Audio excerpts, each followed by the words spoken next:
오신몽 하드보일드 느와르 장편 소설 대련 사와 러시아 거리 4-2 시체 안치실에서 돌아온 후 성민 일행의 숙소는 깊은 침묵에 잠겨 있었다. 누구도 먼저 말을 꺼내지 않았다. 무슨 말을 해야 할지, 어떻게 시작해야 할지 알 수 없었다. 철제의 시신은 눈을 의심할 만큼 참혹했다. 공안은 시신이 홍메이에서 멀지 않은 러시아 거리의 골목에서 발견되었고 이미 숨진 상태에서 그곳으로 옮겨진 것 같다고 설명했다. 그들은 시신에 박혀있던 어널도의 사진을 보여주며 칼날을 빼내는 데도 애를 먹었다고 덧붙였다. 이어 최근 발생한 살인 사건들과 관련해 몇 가지 질문을 했지만 태도는 형식적이었다. 사건을 제대로 밝히겠다는 의지는 보이지 않았다. 조사가 끝나고 숙소로 돌아온 성민은 방에 들어가 문을 걸고 나오지 않았다. 말이 없고 기척도 없었다. 하지만 그런 상태는 성민만의 것이 아니었다.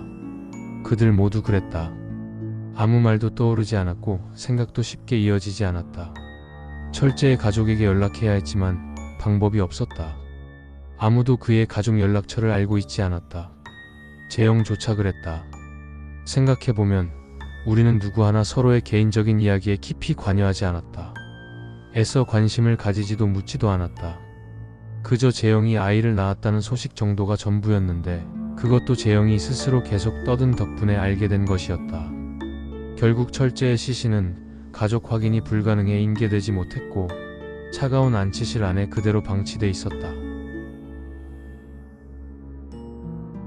며칠 후 홍메이 근처 야시장에서 대세가 서둘러 걸음을 옮기고 있었다.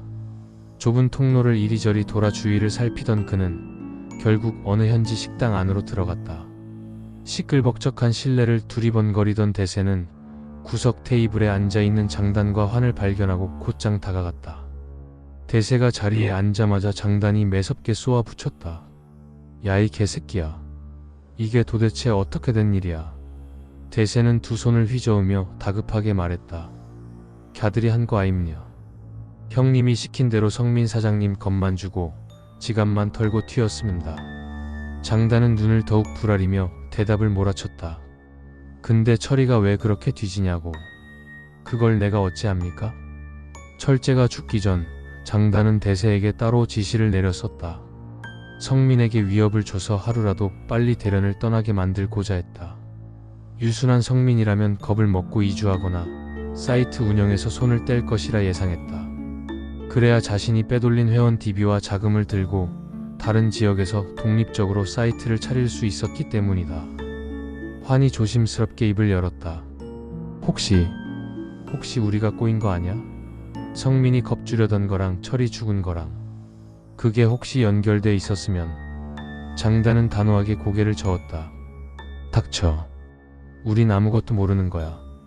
진짜로. 우린 그냥 성민이 경계심만 좀 갖게 하려고 했을 뿐이야. 그는 고개를 숙인 채 낮은 목소리로 대세에게 다시 말했다. 아무튼 이건 절대 밖에 새나가면 안 된다. 알겠지? 알겠습니다. 근데 대세가 고개를 갸웃거리며 덧붙였다. 지금 좀 이상한 소문이 돌고 있습니다. 프로포즈 아가씨들 사이에서요. 성민 사장님이랑 철이 형님 사이가 좀 이상하다 그랬습니다. 장단은 얼굴을 찌푸렸다. 에이 설마. 그건 아니지? 조용히 듣고 있던 환이 망설이며 말을 보탰다. 나도 본 적 있어. 둘이 끌어안고 있던 거. 술 취해서 장난치는 줄 알았는데 좀 이상했어. 장단은 얼굴을 찌푸리더니 침을 탁 뱉었다. 이런 더러운 새끼들. 게이였다고? 우엑 토 나온다 씨발. 대세는 씁쓸한 표정으로 말했다.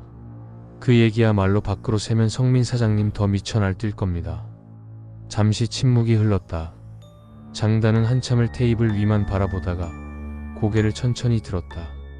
이제 더 늦기 전에 우리 목부터 챙겨야 해. 망설이면 죽도 밥도 안 된다. 숙소는 며칠째 무겁게 가라앉아 있었다. 사이트는 최소한의 기능만 겨우 유지됐고 성민은 방에 틀어박힌 채 좀처럼 모습을 드러내지 않았다. 몇몇 직원들은 조심스레 짐을 싸며 이곳을 떠날 준비를 하고 있었다.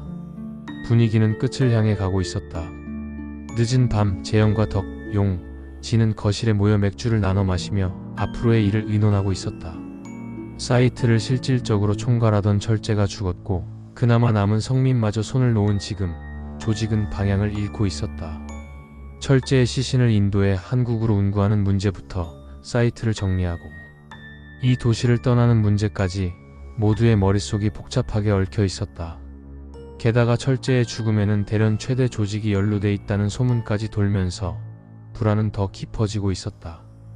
불법적인 일을 하고 있다는 사실도 이곳에 오래 머무를 수 없다는 긴장감을 더했다. 대화는 자꾸 끊기고 어색한 침묵이 거실에 깔릴 즈음 계단 위에서 발소리가 들려왔다. 성민이었다. 며칠 만에 모습을 드러낸 그의 얼굴은 사람이라기보다 껍데기에 가까웠다. 그의 모습은 초췌하다 못해 무너져 내릴 듯 보였다. 덕이 자리에서 급히 일어나 자리를 비켰고 성민은 맥없이 소파에 몸을 던졌다. 아무 말 없이 숨을 고르던 그가 마침내 건조하게 입을 열었다. 내일 애들 한 놈도 빠짐없이 다 여기로 불러. 그리고 사이트 공지에 특별 이벤트 연다고 띄워.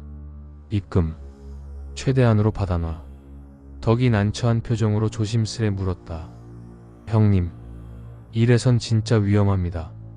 빨리 여길 떠야 할 것 같습니다. 그 말을 들은 성민의 눈에 묘한 기운이 스쳤다. 불꽃처럼 번지는 광기였다. 그는 숨을 한 번 길게 쉬더니 단호하게 말했다. 철재 복수하기 전엔 못 떠나. 그 자식들, 철재 그렇게 만든 놈들 다 죽여버릴 거야. 그 말에 방 안은 다시 침묵에 잠겼다. 누구도 말하지 못했다. 그냥 서로의 얼굴만 바라보았다. 이건 시작이었다. 그리고 그 누구도 이 밤이 어디로 향할지 짐작할 수 없었다. 성민은 학창시절 유난히 고단한 시간을 보내야 했다. 내성적이고 소심한 성격 탓에 또래 아이들과도 쉽게 어울리지 못했으며 마음속 깊은 곳에 자리 잡은 성 정체성에 대한 혼란을 누구에게도 털어놓을 수 없었다. 어렵사리 학창시절을 버텨냈지만 사회는 그보다 훨씬 더 가혹했다. 혼란은 점점 커졌고 직장생활 중 한 남자 직원에게 호감을 드러냈다가 더러운 벌레 취급을 받았다. 그 소문은 삽시간에 퍼졌고 그는 결국 직장을 떠날 수밖에 없었다. 모든 걸 내려놓고 한강 다리 위에 섰을 때 성민은 우연처럼 철재를 만났다. 철재 역시 삶을 끝내려는 마음이었다. 그에게도 미련은 남아있지 않았다. 꿈꾸던 인생은 허망했고 현실은 더 잔혹했다. 큰 돈을 벌겠다고 뛰어든 호스트바의 일은 여자를 혐오하게 만들었고 어렵게 모은 돈은 부동산 투자로 물거품이 됐다. 믿고 따르던 작은 누나의 죽음은 철재에게 인생의 무상함을 새삼 일깨웠다. 둘은 처음부터 서로를 알아본 듯 했다. 삶의 밑바닥을 공유한 이들은 빠르게 가까워졌고 서로의 상처를 위로하며 삶을 다시 붙잡았다. 누구에게도 말하지 못했던 꿈과 이야기를 나누는 사이 감정은 자연스럽게 애정으로 번져갔다. 큰 돈을 벌어 아무도 간섭하지 않는 외국으로 나가 평온한 삶을 꾸리자는 결심도 그 즈음 싹 텄다. 마침 성민의 사촌 형이 불법 경마 사이트를 운영하고 있었고 컴퓨터에 능숙했던 성민은 사이트 관리를 맡게 됐다. 경험이 쌓이자 철재의 제안으로 중국으로 건너왔고 지금의 베팅 사이트를 함께 운영하게 된 것이다. 그들은 원하는 만큼 큰 돈을 벌었다. 모든 게 순조로웠다. 머지않아 뉴질랜드로 떠나 자신들만의 세상을 꾸릴 계획도 세워두고 있었다. 그러나 성민은 그토록 사랑하던 사람을 눈앞에서 참혹하게 잃었다. 행복의 문턱에서 다시 나락으로 떨어진 것이다. 이제 그의 안에는 사랑도 희망도 남아있지 않았다. 오직 복수의 불길만이 맹렬히 타오르고 있었다. 구독과 좋아요는 작가에게 큰 힘이 됩니다. 대련의 이야기는 계속됩니다.